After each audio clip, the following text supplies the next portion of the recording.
that we can decide whether a person needs some type of intervention or not, and what their outcome will be. Now, if you're a nutritionist, the way that you think about your biomarkers, particularly those involved in metabolism, is you say, what did you eat? And so a lot of people in the world who are nutritional epidemiologists look at what your diet is and say, okay, if you have a high-fat diet, then you're going to have a biomarker for cardiovascular disease.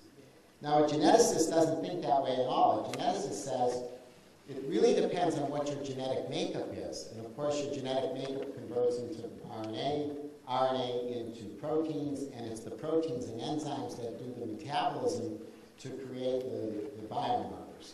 So genetic researchers ignore everything related to your lifestyle typically, and they only look at your genetics. Now, that's not to say that genetics are not important, but we've now learned that there are interactions between what you eat and your genes. This occurs not only for those things, the chronic diseases that affect 90% of us, but even for those monogenic diseases that we've heard so much about today. Even in the Noonan syndrome, there are those children who are affected by a lack of nutrients early in life, which will affect their later degree of symptoms later in life.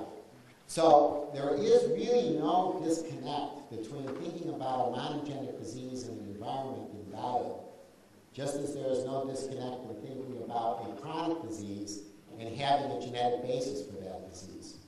And in reality, we've actually known this for many, many years. Hippocrates said 2,500 years ago, let food be your medicine.